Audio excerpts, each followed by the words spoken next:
अच्छा जी, next week में हमारे पास बहुत ही इंपॉर्टेंट डाटा है, वो है हमारे पास फेडरल फंड रेट का। नेक्स्ट वीक थर्सडे वाले दिन हमारे पास रेट कट का डाटा आने वाला है और लेट्स सी मार्केट इस रेट कट पे क्या रिएक्शन देती है, रेट कट होते हैं या नहीं होते। बाकी इन्फ्लेशन वगैरह तो बहुत ज़्यादा है यूएस में, तो शायद इस बार रेट कट हो जाए। बाकी इसके अलावा ट्रम्प साहब का आपको पता है, उनका किसी वक्त भी उनकी फिरकी घूमती है तो वो कुछ ना कुछ कह देते हैं। अभी इस वीक के लिए उन्होंने जो बोला है कि ईरान के साथ उनकी पीस डील जो है वो होने वाली है, लेकिन वो भी हमारे पास अभी कंफर्म नहीं है। लेट्स सी अब मार्केट मंडे वाले दिन हमारे पास गैप अप से ओपन होती है या गैप डाउन से ओपन होती है। बाकी ट्रेडिंग व्यू पे टेक्निकल एनालिसिस की बात करें तो वो मैं आपके साथ नेक्स्ट वीक के लिए जो लेवल्स हैं वो मैं आपके साथ शेयर करता हूँ। अच्छा जी, इस बार वीकली टाइम फ्रेम से स्टार्ट करेंगे और वीकली टाइम फ्रेम पे आपको मैं कुछ दिखाने वाला हूँ। वो ये है कि अगर आप देखें यहाँ पे हमारे पास ये वाली जो रेड कैंडल थी, इसने प्रीवियस हमारी जो वीक थी इसको स्वीप करके मार्केट अभी ऊपर की तरफ काफी रिजेक्शन ली है इस कैंडल ने। लेकिन अभी नेक्स्ट वीक में हमारे पास क्या पॉसिबल बन सकता है, वो हमारे पास नेक्स्ट वीक की कैंडल कुछ इस तरह से बन सकती है। रेड कैंडल इस वीक की क्लोजिंग हो चुकी है, जो कि ये कैंडल ने यहाँ पे एक वीक ली है, जिसे हम कहते हैं कि बायर्स यहाँ पे बहुत ज्यादा यहाँ पे ऐड हुए, यानी कि ग्रीड के चक्कर में लोगों ने यहाँ पे खूब बाइंग की, जिससे ये कैंडल जो है हमारे पास किस तरह रिजेक्शन से क्लोज हुई है। लेकिन नेक्स्ट वीक मुझे क्या लगता है कि नेक्स्ट वीक जो हमारे पास कैंडल बनेगी, रेड कैंडल बनेगी और कुछ इस तरह से हमें क्लोजिंग नेक्स्ट वीक में देखने को मिलेगी और ये कैंडल हमारे पास रेड होगी, जो कि हमारे डेली के टाइम फ्रेम पे आएगी।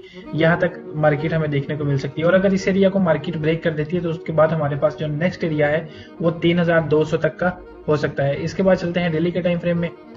डेली के टाइम फ्रेम में सेम ये एरिया मैंने आपके साथ एक बाइंग एरिया शेयर किया है और मैं भी अपनी जो लॉन्ग टर्म की जो बाइंग है वो इसी एरिया पे ट्राई करूंगा। इसके बाद चलते हैं H4 में, और H4 में लास्ट वीक आपके साथ मैंने कुछ एरिया शेयर किए थे, जैसे एक ये एरिया मैंने H4 का आपके साथ शेयर किया था, 4745 का ये एरिया है। इसके अलावा आपके साथ ये एक एरिया शेयर किया था 4561 से लेके 4595, ये एरिया अभी भी पेंडिंग है। यहाँ पे जब मार्केट आएगी तो हम यहाँ पे सेलिंग की अपॉर्चुनिटी देखेंगे। इसके अलावा एक ये एरिया सेलिंग एरिया है हमारे पास H1 का 4467 से लेके 4475 का तकरीबन ये जोन है। H1 में ये सेलिंग एरिया है। बाकी ये एरिया लास्ट टाइम मैंने आपके साथ शेयर किया था, मार्केट इसको टैप किए बगैर यहाँ से अच्छा खासा हमें ड्रॉप देखने को मिला। तो लेट्स सी अभी नेक्स्ट वीक के लिए हमारे पास कौन कौन से लेवल हो सकते हैं। अगर आप मेरी वीडियोस देखते हैं, अगर आप यहाँ पे H1 में आएंगे तो आपको पता होगा कि अगर इस एरिया पे हमें सेलिंग अपॉर्चुनिटी नहीं मिली तो इस एरिया पे ये वाला सेल ट्रेंड, सेल मोमेंटम हम कैसे यहाँ से कैप्चर कर सकते हैं। तो अभी नेक्स्ट वीक के लिए मैं आपके साथ एरिया शेयर करता हूँ। फर्स्ट एरिया हमारे पास ये वाला है सेलिंग के लिए।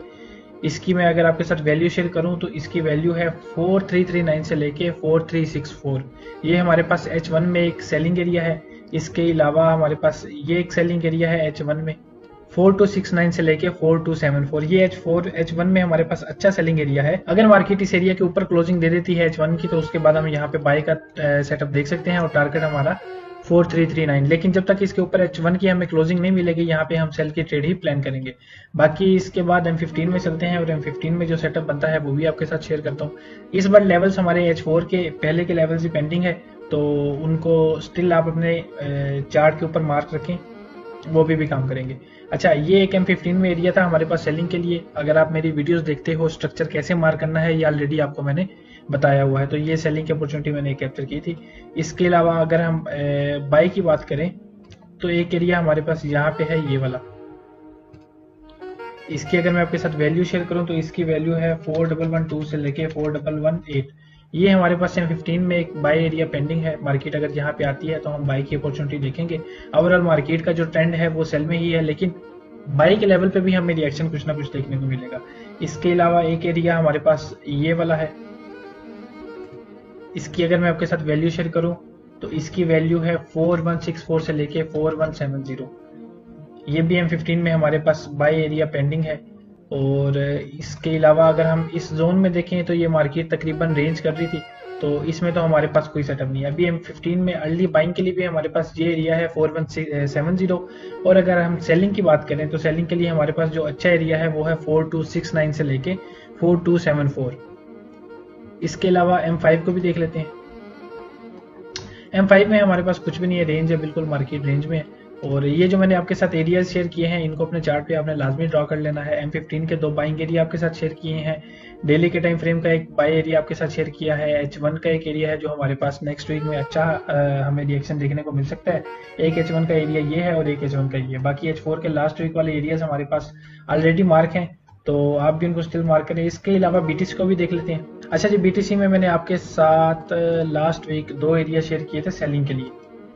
एक तो एरिया हमारे पास ये है, एक बार मार्केट इसको टैप करके तकरीबन हमें 100 पिप्स का यहाँ पे रिएक्शन दे चुकी है, और स्टिल इस एरिया पे अगर हमें कुछ कंफर्मेशन मिलती है, आज तो है सैटरडे, तो मेरे ख्याल से मंडे तक ये एरिया जो है वो ब्रेक हो चुका होगा, और नेक्स्ट अपॉर्चुनिटी जो हमें सेलिंग की मिलेगी वो हमें इस एरिया पे मिलेगी 67461 से लेके 67836। ये मैंने आपके साथ H4 के एरिया इसलिए शेयर किए क्योंकि बड़े टाइम फ्रेम के जो एरियाज होते हैं वो ज़्यादा रिस्पेक्ट करते हैं मार्केट को। बाकी इसके अलावा मार्केट जो है आजकल बिल्कुल न्यूज़ के ऊपर रिएक्ट कर रही है। कभी ट्रम्प साहब की ट्वीट आती है कि पीस डील होने वाली है, कभी कुछ हो जाता है, कभी कुछ हो जाता है। तो फंडामेंटल पे आपने लाजमी फोकस रखना है। बाकी वीडियो अच्छी लगी लाइक और शेयर लाजमी